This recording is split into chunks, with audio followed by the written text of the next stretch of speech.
Hello friends, welcome to my YouTube channel which is Bhagyashree study point. कैसे हो आप सब लोग? आई होप आप सब लोग बहुत अच्छे होंगे, मज़े में होंगे। तो फ्रेंड्स, आज की इस वीडियो में हम देखेंगे मई मंथ के करंट अफेयर्स के क्वेश्चंस। तो पूरे संपूर्ण मई माह के करंट अफेयर्स के क्वेश्चंस हम देखेंगे, जो कि सभी एग्जाम्स के लिए इंपॉर्टेंट होने वाले हैं। मैंने सारे क्वेश्चंस फ्रेंड्स सेलेक्टिव और इंपॉर्टेंट लिए हैं। अगर आप किसी भी कॉम्पिटिटिव एग्जाम की तैयारी करते हैं तो ये क्वेश्चंस आपके लिए काफ़ी ज़्यादा हेल्पफुल और यूज़फुल होंगे। तो फ्रेंड्स, उससे पहले वीडियो स्टार्ट करने से पहले जिस किसी ने भी चैनल को सब्सक्राइब नहीं किया, चैनल को सब्सक्राइब करके बेल आइकन को ऑल पर प्रेस जरूर करें, ताकि आपको आगे आने वाली वीडियो का नोटिफिकेशन सबसे पहले मिल सके। और फ्रेंड्स, हर एक क्वेश्चंस को जो है वो डिटेल से समझाया गया, उसका विद एक्सप्लेनेशन है हर क्वेश्चंस। तो फ्रेंड्स, वीडियो को एंड तक जरूर देखना। तो चलिए फ्रेंड्स, स्टार्ट करते हैं क्वेश्चंस को। क्वेश्चन नंबर 1 है, हाल ही में किस राज्य की शिक्षा विभाग ने शारीरिक दंड उन्मूलन के लिए दिशा निर्देश GECP जारी किए हैं? राइट आंसर हो जाएगा ऑप्शन डी, तमिलनाडु।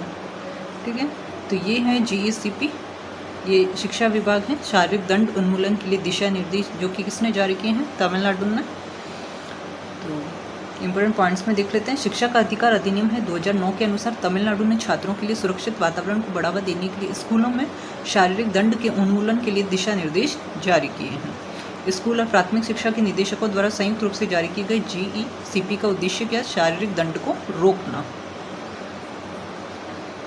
और उपायों में त्वरित शिकायत निवारण, उत्पीड़न, मानसिक स्वास्थ्य संबंधी चिंताओं को दूर करना और स्कूलों में निगरानी समितियां बनाना, ये GECP का उद्देश्य है। ठीक है। क्वेश्चन नंबर 2 है, हाल ही में खबरों में रहा INS जो है विक्रांत क्या है? तो INS विक्रांत क्या है? ये राइट आंसर हो जाएगा ऑप्शन बी, ये एक विमान वाहक पोत है। ये रहा INS विक्रांत।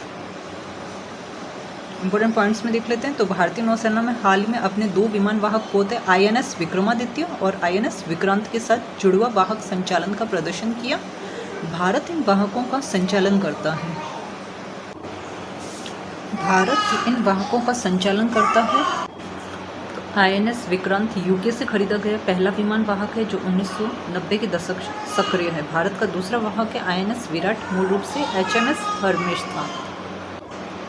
INS विक्रमादित्य पूर्व में रूस के एडमिरल गोर्स्काव 2013 में भारतीय नौसेना में शामिल होते हुए जो भारत का तीसरा वाहक था। क्वेश्चन नंबर 3 है, हाल ही में प्रतिभूति अपीलीय न्यायाधिकरण यानी सेट के पीठासीन अधिकारी के रूप में किसे नियुक्त किया गया है? राइट आंसर हो जाएगा ऑप्शन सी, दिनेश कुमार। ये है दिनेश कुमार, जिन्हें सेट के पीठासीन अधिकारी के रूप में नियुक्त किया गया है। इंपॉर्टेंट पॉइंट्स में देख लेते हैं। कर्नाटक उच्च न्यायालय के पूर्व मुख्य न्यायाधीश न्यायमूर्ति सेवानिवृत्त हैं। दिनेश कुमार को दिसंबर 2023 में न्यायमूर्ति हैं। तरुण अग्रवाल के सेवानिवृत्ति के बाद छोड़ी गई 4 महीने की रिक्ति को भरने के लिए प्रतिभूति अपीलीय न्यायाधिकरण है सेट के पीठासीन अधिकारी के रूप में नियुक्त किया गया है। सेट जो है वो सेबी अधिनियम 1992 के तहत एक स्वायत्त निकाय है, जो सेबी, PFRDA और IRDAI जैसे वित्तीय नियामकों के आदेशों के खिलाफ अपील सुनता है, जिसका उद्देश्य क्या? उच्च न्यायालयों के बाहर अपील प्रक्रियाओं को सुव्यवस्थित करना है। क्वेश्चन नंबर 4 है, रेड कोलंबस संरक्षण कार्य योजना जो हाल ही में समाचारों में देखी गई किस संगठन की एक पहल है? राइट आंसर हो जाएगा ऑप्शन ए, IUCN की। IUCN तो कंट्रीब्यूटर्स फॉर नेचर प्लेटफॉर्म। अब IUCN क्या होता है देखते हैं। तो इस टिप्पणियों में है, एक नया अध्ययन है लाल कोलंबस को उष्णकटिबंधीय वन संरक्षण की कुंजी के रूप में उजागर करता है। पूरे अफ्रीका में संकटग्रस्त वे महत्वपूर्ण जो जैव विविधता संकेतक है, विश्व स्तर पर 2 प्रमुख सिमियन समूहों में से एक है। शिकार और निवास स्थान के नुकसान के कारण जो विलुप्त होने का सामना कर आधे से अधिक लुप्त प्राय या गंभीर रूप से लुप्त प्राय है। IUCN के नेतृत्व में रेड कोलंबस संरक्षण कार्य योजना का उद्देश्य क्या? उनके संरक्षण को प्राथमिकता देना और अफ्रीका के जंगलों की सुरक्षा करना और अस्थल शिकार पर अंकुश लगाना है। तो ये इसका उद्देश्य है। क्वेश्चन नंबर 5 है, हाल ही में किस भारतीय को ग्रीन ऑस्कर विटली गोल्ड अवार्ड 2024 प्राप्त हुआ? राइट आंसर हो जाएगा ऑप्शन बी हो जाएगा, पूर्णिमा देवी बर्मन को। ये हैं पूर्णिमा देवी बर्मन, जिन्हें ग्रीन ऑस्कर विटली गोल्ड अवार्ड 2024 प्राप्त हुआ है। टिप्पणियाँ यानी इंपॉर्टेंट पॉइंट्स में हम देख लेते हैं। असमिया वन्यजीव है जीव विज्ञानी डॉक्टर पूर्णिमा देवी बर्मन ने लुप्त प्राय जो हरगिला या ग्रेटर एडजुटेंट स्टॉर्क और उसके आर्द्रभूमि घर की सुरक्षा के लिए अपना दूसरा विक्टरी गोल्ड अवार्ड जीता है, जिसे ग्रीन ऑस्कर भी कहा जाता है। इससे पहले उन्होंने 2017 में जीत हासिल की थी। और चैरिटी के संरक्षक है प्रिंसेस एनी ने उन्हें लंदन में ट्रॉफी प्रदान की थी। डॉक्टर बर्मन ने सारस और उसके आवास की रक्षा के लिए स्थानीय लोगों को संगठित किया, जिससे उनकी आबादी 450 से बढ़कर 1800 से अधिक हो गई। क्वेश्चन नंबर 6 है, हाल ही में अदानी ग्रीन एनर्जी लिमिटेड ने किस राज्य में अपनी निर्माणाधीन सौर परियोजनाओं के लिए $400 मिलियन का हरित ऋण प्राप्त किया है? राइट आंसर हो जाएगा ऑप्शन सी हो जाएगा राजस्थान और गुजरात। ये है Adani renewables, Adani green energy limited. Note में देख लेते हैं। भारत की शीर्ष नवीकरणीय ऊर्जा कंपनी है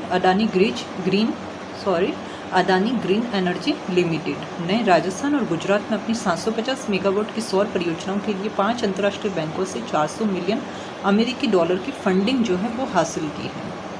और इन परियोजनाओं का संचालन नवंबर 2024 से शुरू होने वाला है। 500 मेगावाट क्षमता वाली राजस्थान परियोजना का SECI के साथ में दीर्घकालिक बिजली खरीद समझौता है, जबकि 250 मेगावाट जो क्षमता है उसका गुजरात परियोजना एक स्टैंडर्ड अलोन मर्चेंट बिजली परियोजना है। खावड़ा में दुनिया का सबसे बड़ा RE क्लस्टर है। ठीक है, ये इंपॉर्टेंट फैक्ट सारे आपको याद रखना है। क्वेश्चन नंबर 7 है, हाल ही में 26वीं आसियान भारतीय वरिष्ठ अधिकारियों की बैठक कहाँ पे आयोजित की गई है? तो राइट आंसर हो जाएगा ऑप्शन ए नई दिल्ली में। ये है आसियान। ठीक है, आसियान में कौन कौन से सदस्य देश हैं ये देख सकते हैं आसियान में। ठीक है, ये है Vietnam, Philippines, Brunei, Indonesia, Malaysia, Singapore, Thailand, Myanmar और लाओस। ये सारे देश आसियान के हैं।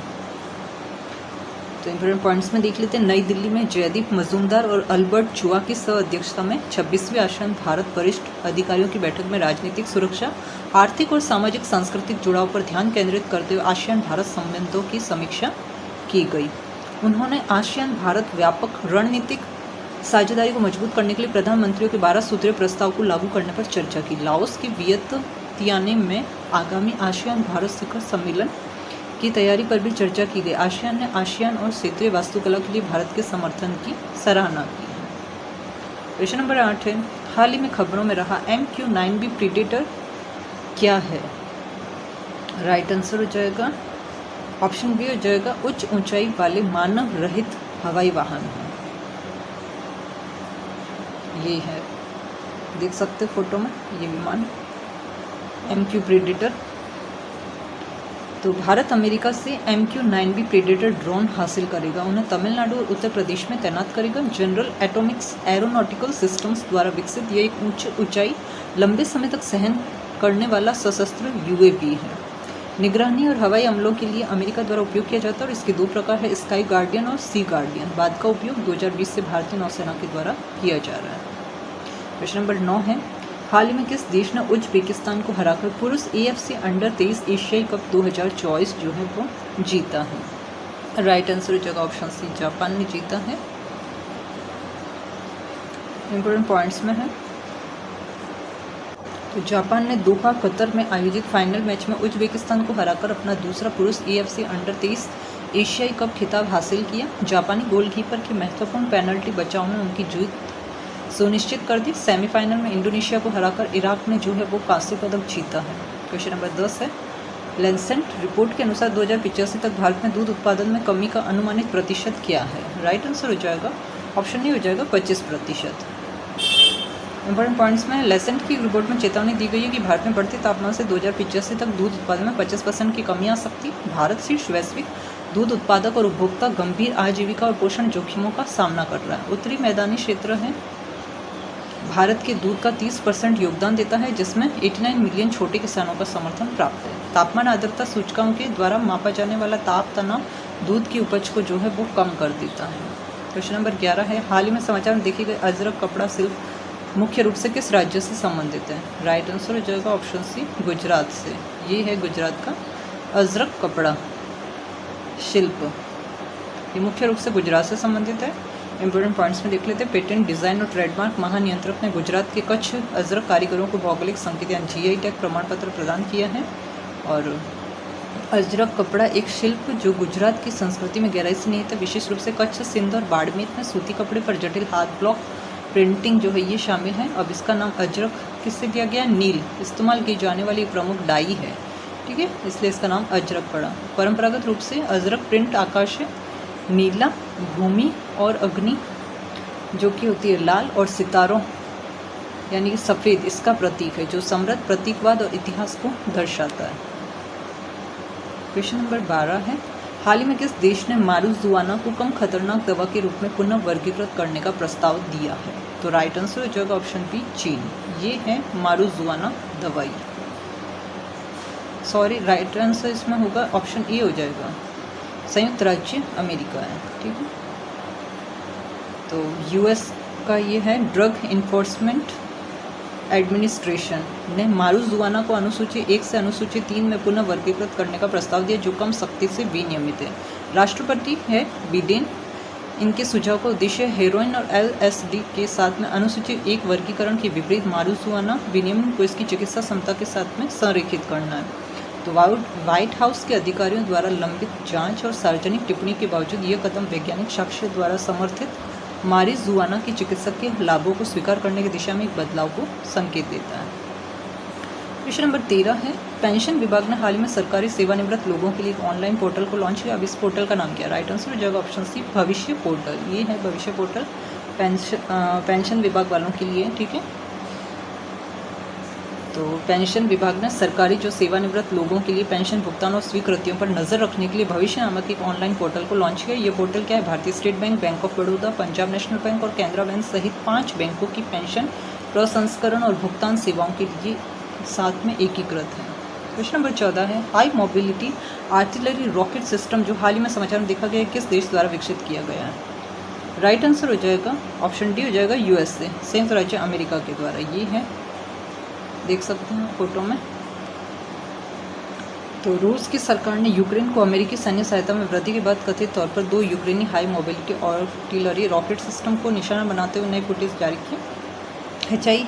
HIMARS को 1990 के दशक के अंत में संयुक्त राज्य अमेरिका की सेना के लिए लॉकहीड मार्टिन कॉरपोरेशन एक यूएस आधारित एरोस्पेस और सुरक्षा कंपनी द्वारा विकसित किया गया था। M142 HIMARS एक हल्का एकाधिक रॉकेट लॉन्चर है जो एक मानक अमेरिकी सेना परिवार के मध्यम सामरिक वाहन है। M1140 ट्रक फ्रेम पर लगाए गए। इससे तोपखाने, हल्के कवच, वायु रक्षा, सांद्रता, कार्मिक वाहक और ट्रक जैसे लक्ष्यों पर हमला करने और हराने के लिए डिज़ाइन किया गया है। क्वेश्चन नंबर 15, हाल ही में खबरों में रहा भद्रा टाइगर रिजर्व किस राज्य में स्थित है? राइट आंसर हो जाएगा भद्रा टाइगर रिजर्व कहाँ स्थित है? तो ऑप्शन बी हो जाएगा कर्नाटक में है। ये रहा भद्रा टाइगर रिजर्व, इसका दृश्य देख सकते हैं जो कि कर्नाटक में है। तो कर्नाटक के पश्चिमी घाट में स्थित है भद्रा टाइगर रिजर्व में सफारी आगंतुकों में वृद्धि देखी गई। अब पर्यटकों को इस पर्यावरण संवेदनशील क्षेत्र में सावधानी से चलना चाहिए। 1998 में भारत का 25वां प्रोजेक्ट टाइगर साइट इसे घोषित किया गया। इस रिजर्व में हाथियों और विविध जीवों के साथ साथ बाघों की भी एक महत्वपूर्ण आबादी रहती है। भद्रा नदी द्वारा सूखा या सागौन और औषधीय पौधों सहित शुष्क पर्णपाती से लेकर अर्ध सदाबहार वनस्पति तक समेटे हुए हैं। और अन्य कर्नाटक बाघ अभ्यारण्यों में बांदीपुर है, नागरहोल, दांडेली, अंशी और बिल्लीगिरी रंगा शामिल है। क्वेश्चन नंबर 16 है, हाल ही में 26वीं आसियान भारतीय वरिष्ठ अधिकारियों की बैठक जो है वो कहाँ आयोजित की गई? राइट आंसर हो जाएगा ऑप्शन ए नई दिल्ली में। ये क्वेश्चन हम अभी देख चुके हैं, ठीक है, तो ये व्याख्या आप देख लेना वापस। क्वेश्चन नंबर 17 है, हाल ही में जोस राउल मुलिनो को किस देश का नया राष्ट्रपति चुना गया है? राइट आंसर हो जाएगा ऑप्शन सी पनामा का। ये है जोस राउल मुलिनो जो कि पनामा देश का नया राष्ट्रपति ने चुना गया है। इंपॉर्टेंट पॉइंट्स में देख लेते हैं। 64 वर्ष के हैं जोस राउल मुलिनो ने पनामा के राष्ट्रपति चुनाव में लगभग 35% वोटों और प्रतिद्वंदियों पर 9% की बढ़त के साथ में जीत हासिल की है।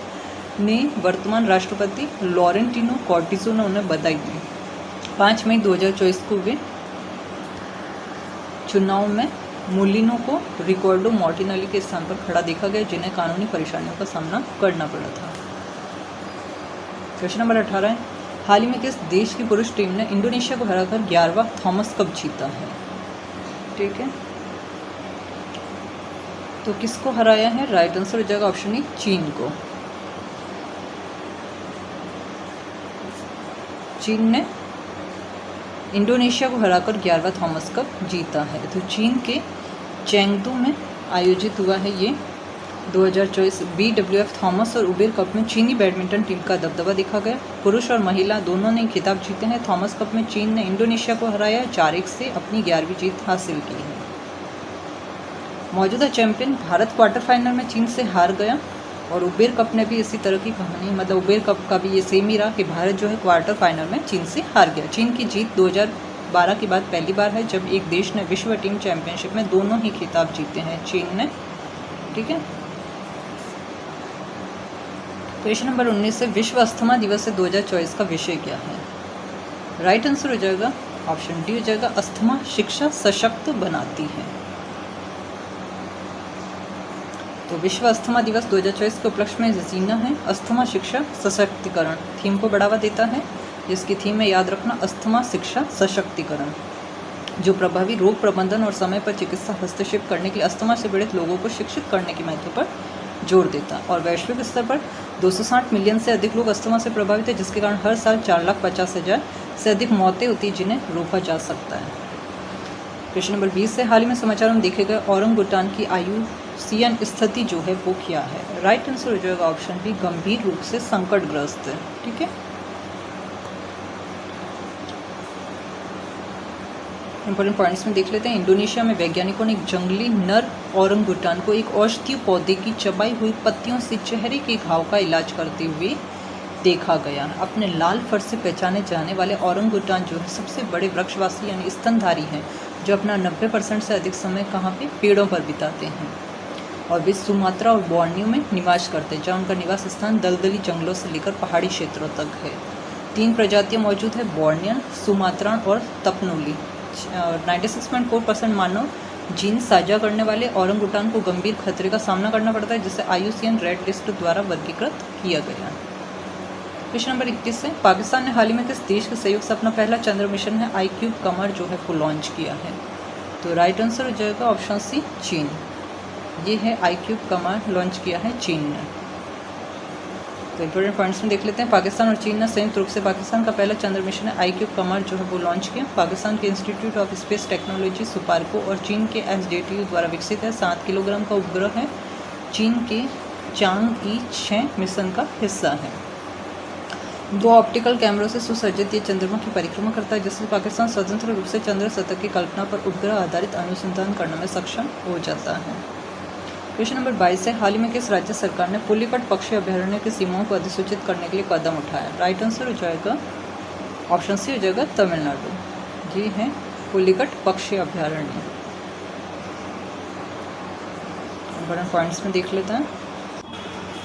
तमिलनाडु सरकार पुलिकट पक्षी अभयारण्य की सीमाओं को अधिसूचित करने की योजना बना रही है, जिससे इसके पर्यावरण संवेदनशील क्षेत्र को कम किया जा सके। 720 वर्ग किलोमीटर क्षेत्र में फैला यह आंध्र प्रदेश और तमिलनाडु मुख्य रूप से तिरुवल्लुवर जिले में फैला हुआ है। चेन्नई से 60 किलोमीटर उत्तर में स्थित है। श्रीहरिकोटा द्वीप द्वारा बंगाल की खाड़ी से अलग किया गया। अरनी, कलंगी और स्वर्णमुखी सहित 3 प्रमुख नदियों द्वारा सिंचित यह विविध जलीय और पक्षी जीवन की मेजबानी करता है, स्थानीय आजीविका का समर्थन करता है और चक्रवातों के दौरान बाढ़ की जल ग्रहण क्षेत्र के रूप में कार्य करता है। क्वेश्चन नंबर 23 से प्रत्येक वर्ष किस दिन को राष्ट्रीय प्रौद्योगिकी दिवस के रूप में मनाया जाता है? राइट आंसर हो जाएगा ऑप्शन बी, 11 मई को राष्ट्रीय प्रौद्योगिकी दिवस मनाया जाता है। इंपॉर्टेंट पॉइंट्स में देख लेते हैं। भारत प्रौद्योगिकी में अपनी प्रगति की स्मृति में 11 मई को राष्ट्रीय प्रौद्योगिकी दिवस मनाता है। ये परमाणु क्लब में भारत की प्रवेश, उसके स्वदेशी विमान की पहली उड़ान और त्रिशूल मिसाइल के सफल परीक्षण का प्रतीक है। 2024 की थीम स्कूलों से स्टार्टअप तक नव प्रवर्तन के लिए युवा दिमागों को प्रज्वलित करना, युवाओं के बीच नवाचार को बढ़ावा देने पर जोर देती है। क्वेश्चन नंबर 24 है हाल ही में कौन सा देश अपनी अप्रवासन नीति में एक नाटकीय बदलाव की कगार पर है, जिसका असर घने डेरियन जंगल से लेकर अमेरिकी सीमा तक हो सकता है? राइट आंसर हो जाएगा ऑप्शन बी, पनामा।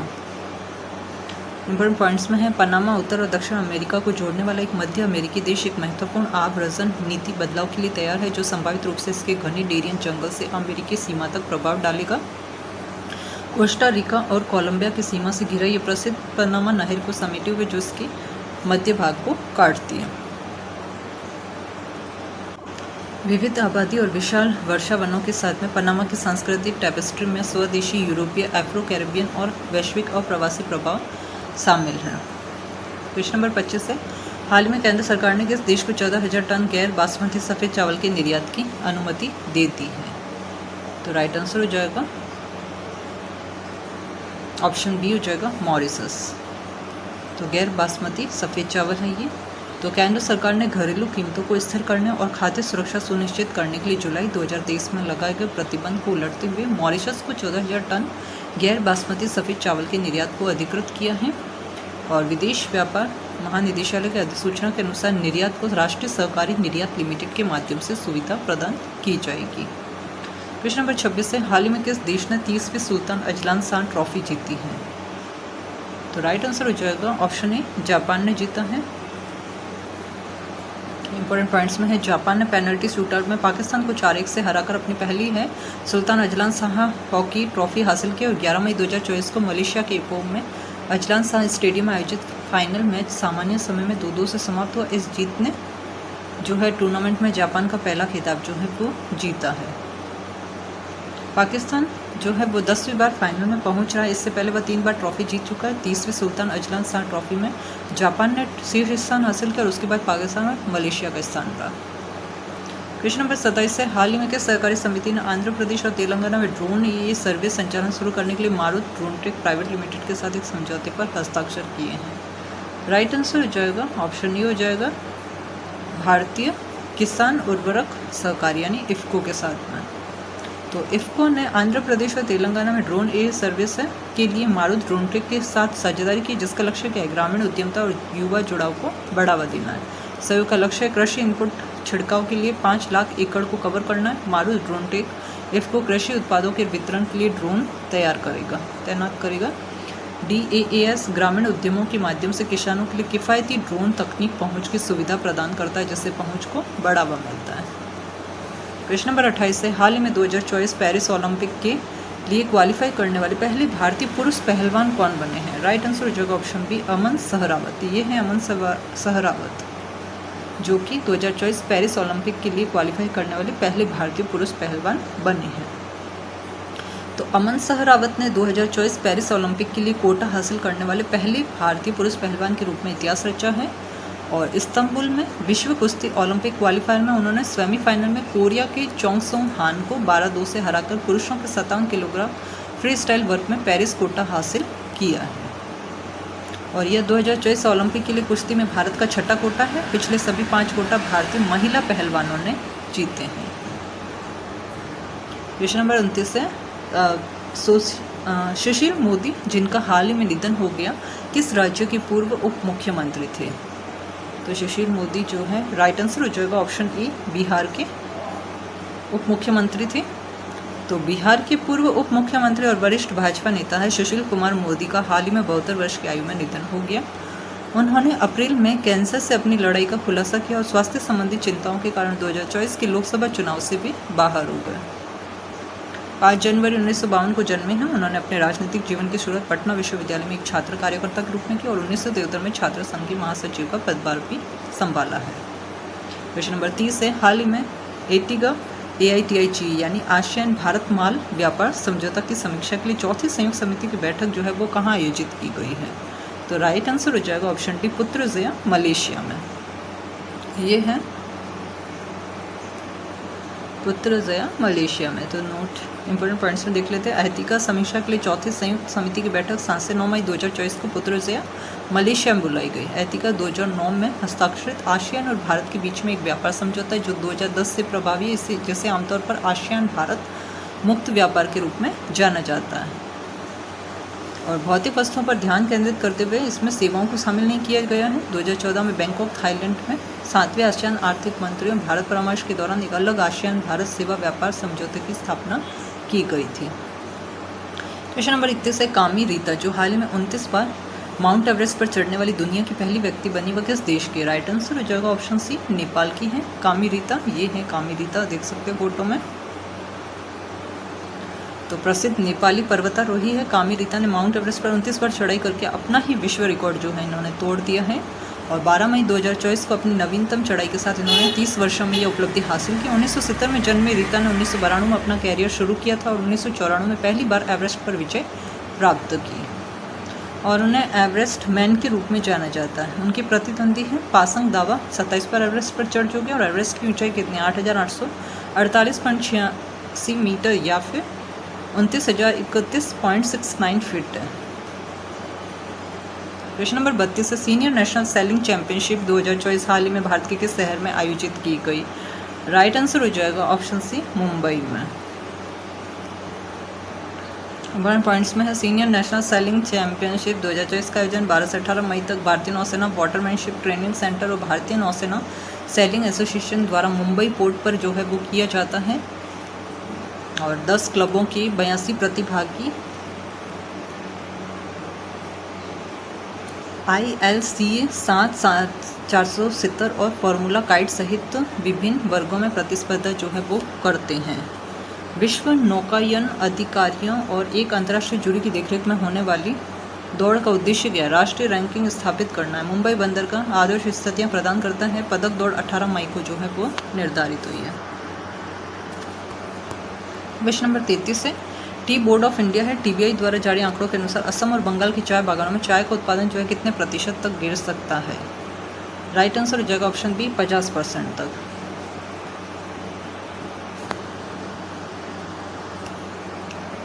तो TBI डेटा के अनुसार असम और पश्चिम बंगाल में चाय का उत्पादन 50% तक गिर सकता है। चाय अधिनियम 1953 के तहत 1954 में स्थापित है। भारतीय चाय बोर्ड कोलकाता में मुख्यालय के साथ वाणिज्य मंत्रालय के तहत संचालित होता है और इसके लंदन, दुबई और मॉस्को में विदेशी कार्यालय भी है। अध्यक्ष सहित 31 सदस्यों के साथ इसका किया जाता है। ठीक है, प्रमुख चाय उत्पादक क्षेत्रों में असम में पश्चिम बंगाल, केरल, कर्नाटक, आंध्र प्रदेश, त्रिपुरा और हिमाचल प्रदेश शामिल है। प्रश्न नंबर 34 है हाल ही में किस संगठन को सार्वजनिक नीति आयोग उद्योग विकास को सक्षम बनाने के लिए प्रतिष्ठित है जियो स्पेस के world forum GWF leadership award से जो है वो सम्मानित किया गया है? राइट आंसर हो जाएगा ऑप्शन डी इन स्पेस। ये है इन स्पेस की फोटो देख सकते हैं। इन स्पेस भारत के राष्ट्रीय अंतरिक्ष संवर्धन और प्राधिकरण केंद्र को रॉटरडम में 2024 के कार्यक्रम में सार्वजनिक नीति उद्योग विकास को सक्षम करने के लिए भू स्थानिक विश्व मंच नेतृत्व पुरस्कार प्राप्त हुआ। राजीव ज्योति और कृति खत्री ने इन स्पेस की ओर से सम्मान स्वीकार किया। यह पुरस्कार भारत के अंतरिक्ष क्षेत्र को आगे बढ़ाने और गैर सरकारी संस्थाओं का समर्थन करने में उनके अभूतपूर्व प्रयासों को मान्यता देता है। GWF लीडरशिप अवार्ड्स 2007 से वैश्विक भू स्थानिक क्षेत्र में नवाचार और योगदान की सराहना करते हैं। क्वेश्चन नंबर 35 है हाल ही में समाचार में देखी गई डेटा पद्धति जो है वो क्या है? अब डेटा पद्धति क्या है? राइट आंसर हो जाएगा ऑप्शन बी मुरिया जनजातियों के द्वारा बीज संरक्षित करने की एक विधि है डेटा पद्धति। इंपॉर्टेंट पॉइंट्स में है गोदावरी घाटी में बसे छत्तीसगढ़ के एक मुरिया आदिवासी किसान है बीजों को सुरक्षित करने के लिए पारंपरिक डेटा पद्धति का उपयोग करते हैं। बीजों को सियाली की पत्तियों में लपेटा जाता है, लकड़ी की राख और नींबू की पत्तियों की परत लगाई जाती है और वायु रोधीशील जो है वो किया जाता है। प्रत्येक डेढ़ा जो है 5 किलोग्राम बीज का समर्थन करता है, उन्हें कीटों से बचाता है और 5 साल तक व्यवहार्यता बनाए रखता है। यह विधि हरे चने, लाल चने, काले चने और बीन्स जैसी दालों के लिए भी प्रभावी है। क्वेश्चन नंबर 36 है हाल ही में किस देश ने पर्यावरण विशेषज्ञों के लिए 10 वर्षीय ब्लू रेजिडेंसी वीजा का जो होता है वो अनावरण किया है? तो राइट आंसर हो जाएगा ऑप्शन है संयुक्त अरब अमीरात ने। ये है ब्लू रेजिडेंसी वीज़ा। तो ये क्या होता है देख लेते हैं। तो संयुक्त अरब अमीरात ने पर्यावरण चैंपियनों के लिए 10 वर्षीय है ब्लूज रेजिडेंसी वीज़ा पेश किया जिसका लक्ष्य अस्थिरता में वैश्विक नेताओं को आकर्षित करना है। सफल आवेदकों में शोधकर्ता, कार्यकर्ता और पर्यावरण संगठनों के सदस्य शामिल है। पहल स्थिरता वर्ष और COP28 के लक्ष्यों के अनुरूप है जो पर्यावरण प्रबंधन के प्रति UAE की प्रतिबद्धता को प्रदर्शित करती है। और यह वीज़ा गोल्डन और ग्रीन वीज़ा जैसे मौजूदा कार्यक्रमों का पूरक है जो निवेशकों और कुशल पेशेवरों को दीर्घकालिक निवास प्रदान करता है। डॉक्टर सुल्तान अल जाबिर ने UAE की वैश्विक स्थिरता नेतृत्व को मजबूत करने वाली इस पहल की सराहना की है। प्रश्न नंबर 37 है हाल ही में आपराधिक न्याय प्रणाली प्रशासन में भारत का प्रगतिशील पथ सम्मेलन कहाँ आयोजित किया गया था? राइट आंसर हो जाएगा ऑप्शन सी गुवाहाटी में। तो इंपॉर्टेंट पॉइंट्स में देख लेते हैं। केंद्रीय कानून और न्याय मंत्रालय ने असम सरकार के साथ मिलकर भारत की आपराधिक न्याय प्रणाली में हाल के बदलावों पर चर्चा करने के लिए 18-19 मई 2024 को गुवाहाटी में आपराधिक न्याय प्रणाली के प्रशासन में भारत का प्रगतिशील पथ शीर्षक से एक सम्मेलन का आयोजन किया है। और इस कार्यक्रम में 3 नए कानूनों पर प्रकाश डाला गया। भारतीय न्याय संहिता, भारतीय नागरिक सुरक्षा संहिता और भारतीय साक्ष्य अधिनियम जो पुराने ब्रिटिश काल के कानूनों की जगह ले रहे हैं। ये कानून 1 जुलाई 2024 को लागू होंगे। क्वेश्चन नंबर 38 है, हाल ही में विलियम लाई चिंगते किस देश के नए राष्ट्रपति बने? राइट आंसर हो जाएगा ऑप्शन बी, ताइवान की। ये हैं विलियम लाई चिंगते, जो कि ताइवान के नए राष्ट्रपति बने हैं।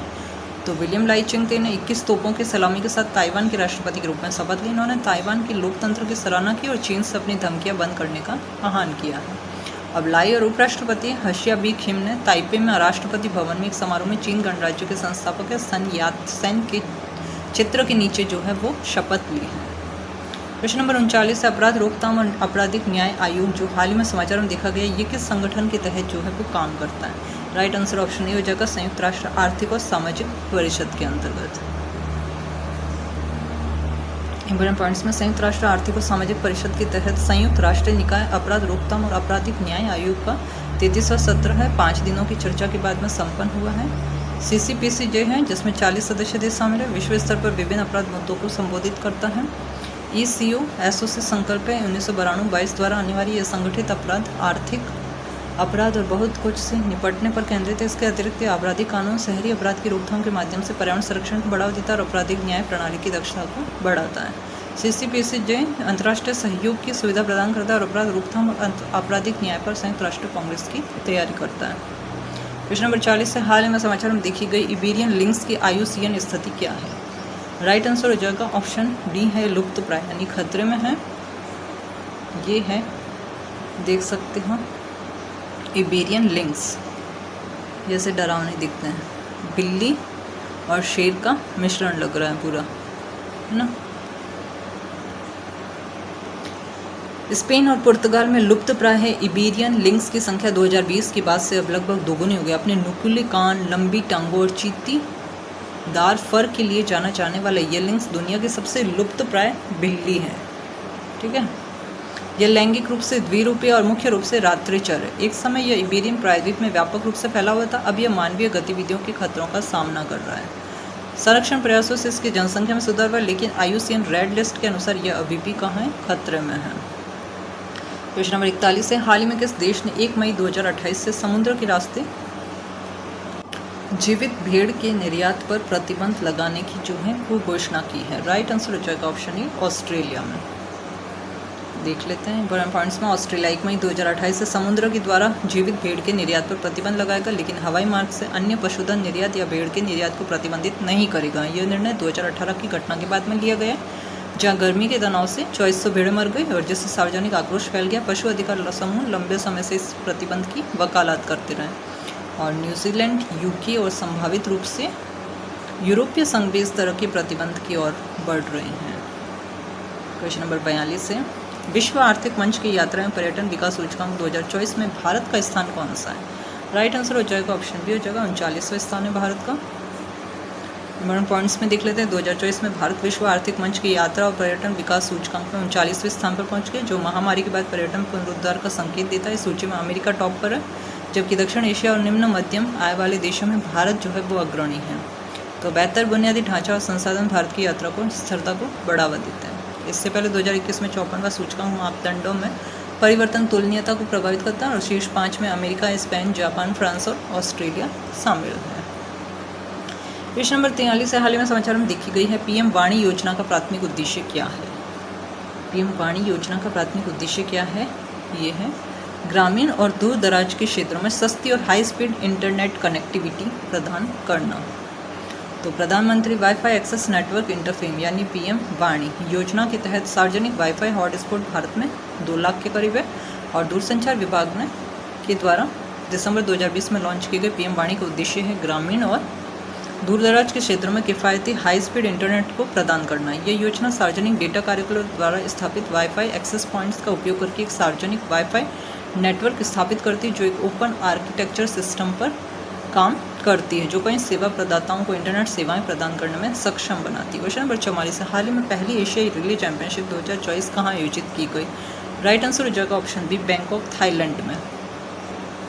तो भारतीय एथलेटिक दल ने 20-21 मई 2024 को बैंकॉक, थाईलैंड में आयोजित उद्घाटन एशियाई रिले चैंपियनशिप में 3 पदक जीते हैं। भारतीय टीम ने 4x400 मिश्रित रिले में 1 स्वर्ण हासिल किया है, जिसने राष्ट्रीय रिकॉर्ड जो है वो बनाया था।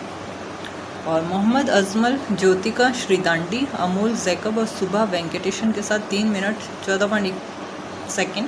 पुरुषों की 4x400 मीटर रिले टीम ने 3 मिनट 5.62 सेकंड के समय के साथ रजत पदक जीता। महिलाओं की 4x400 मीटर रिले टीम ने भी 3 मिनट 33.55 सेकंड के समय के साथ रजत पदक हासिल किया। 16 देशों ने भाग लिया और आयोजन 2024 पेरिस ओलंपिक के लिए क्वालिफाइड था। क्वेश्चन नंबर 45 है, हाल में एक्सरसाइज साइबर सुरक्षा 2024 कहाँ आयोजित की गई? राइट आंसर हो जाएगा ऑप्शन सी, नई दिल्ली में। नोट्स में है, chief of defence staff general है अनिल चौहान ने 22 मई को एक्सरसाइज साइबर सुरक्षा 2024 में भाग लिया, जिसमें भारत की साइबर रक्षा को मजबूत करने की आवश्यकता पर जोर दिया है। नई दिल्ली में है। 20 से 24 मई तक रक्षा साइबर एजेंसी द्वारा आयोजित है। इस अभ्यास का उद्देश्य क्या है? साइबर रक्षा क्षमताओं को बढ़ाना, सहयोग को बढ़ावा देना और साइबर सुरक्षा प्रयासों को एकीकृत करना है। चौहान ने उभरते साइबर खतरों से प्रभावी ढंग से निपटने के लिए हितधारकों के बीच में एकजुटता को बढ़ावा देने की पहल की सराहना की। क्वेश्चन नंबर 46 है, हाल ही में किस देश ने ASMPA सुपरसोनिक क्रूज मिसाइल का सफल परीक्षण किया है? ASMP सुपरसोनिक क्रूज मिसाइल का सफल परीक्षण किसने किया? राइट आंसर ऑप्शन ए हो जाएगा, रूस ने किया है। ये है ASMP supersonic cruise missile, sorry option B हो जाएगा, फ्रांस ने किया है। इंपॉर्टेंट पॉइंट्स में देख लेते हैं तो फ्रांस ने हाल ही में परमाणु हथियार ले जाने में सक्षम है। ये ASMP सुपरसोनिक मिसाइल के सफल परीक्षण के साथ में रक्षा में एक मील का पत्थर हासिल किया है। ये ASMP जमीन पर हमला करने वाली सुपरसोनिक क्रूज मिसाइल है जो फ्रांस की परमाणु निरोध के लिए महत्वपूर्ण है। और ASMP 2009 से परिचालन में है। इसकी रेंज कितनी है? 500 किलोमीटर और 300 किलोमीटर थर्मो न्यूक्लियर वॉरहेड है। ASMPR एक नवीनीकृत संस्करण का उद्देश्य रेंज और वॉरहेड क्षमता को बढ़ावा देना है। मिसाइल में एक ठोस प्राणोदक इंजन और जड़त्व मार्गदर्शन प्रणाली है। क्वेश्चन नंबर 47 है, वर्ल्ड स्टील एसोसिएशन के अनुसार अप्रैल 2024 में उत्पादन में वृद्धि देखने वाली दुनिया के शीर्ष इस्पात उत्पादक देशों में एकमात्र देश जो है वो कौन सा है? राइट आंसर हो जाएगा option D, Bharat. Important points में देख लेते हैं। भारत अप्रैल 2024 में वृद्धि प्रदर्शित करने वाला एकमात्र शीर्ष 5 कच्चे इस्पात उत्पादक देश के रूप में खड़ा है, जो अप्रैल 2023 की तुलना में 3.9% की वृद्धि दर्ज करते हुए 12.1 मिलियन टन तक पहुंच गया है। यह वृद्धि 5% की वैश्विक गिरावट के विपरीत है, जो कुल 155.7 मिलियन टन है। सबसे बड़े उत्पादक चीन में 7.2% की कमी देखी गई, जबकि जापान, अमेरिका और रूस को भी गिरावट का सामना करना पड़ा। चीनी स्टील पर अमेरिकी आयात शुल्क के बाद संभावित स्टील डंपिंग की चिंताओं के बीच में भारत की वृद्धि जो है वो उल्लेखनीय है। क्वेश्चन नंबर 48 है, हाल ही में किस सशस्त्र बल ने पश्चिम बंगाल में प्रदूषण प्रतिक्रिया सेमिनार और मॉक ड्रिल आयोजित की है? राइट आंसर हो जाएगा ऑप्शन ए, भारतीय तटरक्षक बल। ये है भारतीय तटरक्षक बल। तो इंपॉर्टेंट पॉइंट्स में देख लेते हैं। भारतीय तटरक्षक है ICG 22-23 मई 2024 को हल्दिया, जो कि पश्चिम बंगाल में प्रदूषण प्रतिक्रिया संगोष्ठी और मॉक ड्रिल की मेजबानी करता है। प्रमुख हितधारक और तेल प्रबंधन एजेंसियां समुद्री तेल रिसाव से निपटने के लिए सहयोग करती है। टेबल टॉप अभ्यास से प्रतिक्रिया क्षमताओं को बढ़ाते हैं। अत्याधुनिक उपकरण है, डैमों से तैयारी में सुधार होता है। और कमांडर ने राष्ट्रीय तेल रिसाव आपदा आकस्मिकता योजना के प्रभावी कार्यान्वयन के लिए तालमेल पर जोर दिया। सुरक्षित समुद्रों और स्वच्छ तटों के प्रति ICG की प्रतिबद्धता की पुष्टि करते हुए समुद्री संसाधनों की रक्षा के लिए सामूहिक जिम्मेदारी पर जोर दिया गया। क्वेश्चन नंबर 49 है, हाल ही में राष्ट्रीय रेगिस्तान पार्क है राजस्थान में आयोजित वार्षिक वाटर होल सर्वेक्षण के दौरान कितने ग्रेट इंडियन बस्टर्ड जो है वो देखे गए हैं? राइट आंसर हो जाएगा ऑप्शन बी, 64। ये है ग्रेट इंडियन बस्टर्ड।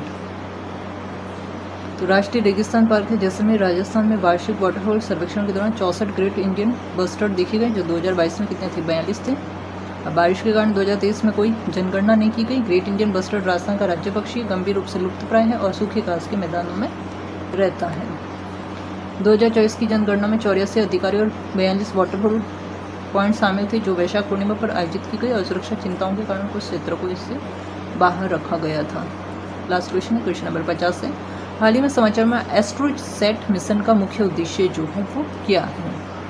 तो राइट आंसर हो जाएगा ऑप्शन ए है, एक्सरे, ऑप्टिकल और स्पेक्ट्रल बैंड में एक साथ आकाशीय स्रोतों का अध्ययन करने के लिए। ये है एस्ट्रोसेट, देख सकते हैं आप फोटो में, ठीक है। तो इसका उद्देश्य क्या है, एक्सरे, ऑप्टिकल और स्पेक्ट्रल बैंड में जितने भी एक साथ आकाशीय स्रोत है उसका अध्ययन करने के लिए। इंपॉर्टेंट पॉइंट्स में है, भारतीय खगोल भौतिकी विदों ने ब्लैक होल बाइनरी स्रोत स्विफ्ट है J1727.8 1613 में उच्च ऊर्जा एक्सरे की एपिरिडिक मॉड्यूलेशन की खोज के लिए एस्ट्रोसेट का उपयोग किया है। एस्ट्रोसेट क्या है, भारत का पहला समर्पित खगोल विज्ञान मिशन है जिसे 2015 में लॉन्च किया गया था और एक्सरे, ऑप्टिकल और यूवी बैंड में एक साथ खगोलीय स्रोतों का अवलोकन करता है।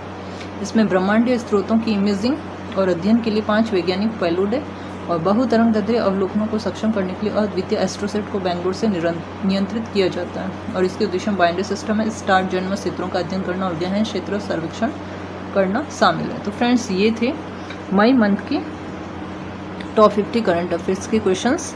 आई होप आपको ये वीडियो अच्छा लगा होगा। वीडियो अच्छा लगा है तो वीडियो को लाइक और ज़्यादा से ज़्यादा शेयर जरूर करना, ठीक है फ्रेंड्स।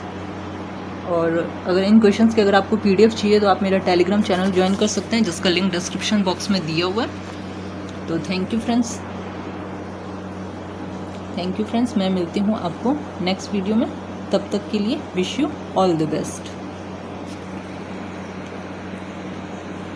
और चैनल पर अगर आप नए हैं तो चैनल को प्लीज़ सब्सक्राइब कर देना ताकि आपको आगे आने वीडियो का नोटिफिकेशन सबसे पहले मिल सके। तो आज के लिए इतना ही। थैंक यू फ्रेंड्स, मिलती हूँ नेक्स्ट वीडियो में।